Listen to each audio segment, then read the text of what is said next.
Hi நண்பா, உங்கள் தமிழ். இன்றைக்கி என்ன பார்க்க போகிறோன்னா ரொம்ப இம்பார்ட்டன்ட் நியூஸ் தான் தெரிஞ்சுக்க போகிறோம். ஓகேங்களா? என்னென்னா உச்சநீதிமன்றத்தின் தலைமை நீதிபதி தான் தெரிஞ்சுக்க போகிறோம்.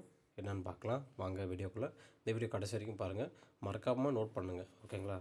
என்னென்னா பதவியேற்பு. உச்சநீதிமன்றத்தின் 53வது தலைமை நீதிபதியாக பதவியேற்றார் சூரியகாந்த். ஓகேங்களா?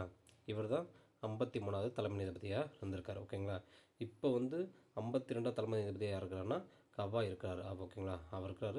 அதுக்கப்புறம் சூரியகாந்த் 53வது தலைமை நீதிபதியாக இன்றைக்கி பதவி பிரமாணம் யார் பண்ணி வச்சுருக்காங்கன்னா குடியரசுத் தலைவர் தான் பதவி பிரமாணம் வச்சுருக்காங்க. ஓகேங்களா? இவங்க தான் குடியரசுத் தலைவர் திரௌபதி முர்மு. ஓகேங்களா?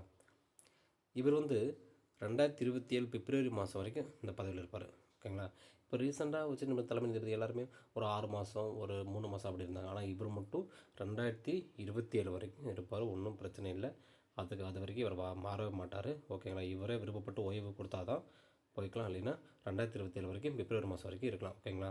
அதனால் மறக்காமல் ஆர்டரை ஒரு 52லேருந்து இல்லை 50லேருந்து 53 வரைக்குமே நீங்கள் ஆர்டராக யார் யார் ரீசெண்டாக இருந்தாங்க, எத்தனை வருஷம் வரைக்கும் இருந்தாங்க அப்படின்ட்டு மறக்காமல் நோட் பண்ணி வச்சுக்கோங்க. ஏன்னா ரீசெண்டாக எந்த எக்ஸாமில் வரும்போது எப்படின்னு கேட்பாங்க. இப்போ யார் ரீசெண்டாக தலைமை நீதிபதியாக இருக்கிறாங்க, இதுக்கு முன்னாடி யார் இருந்தாங்க, இவர் எத்தனை தலைமை நீதிபதியாக இருக்கிறாரு அப்படிலாம் கொஸ்டின் வரும். அதனால் எல்லாமே தெளிவாக நீங்கள் நோட் பண்ணி வச்சுட்டா ரொம்ப யூஸ்ஃபுல்லாக இருக்கும். ஓகேங்களா?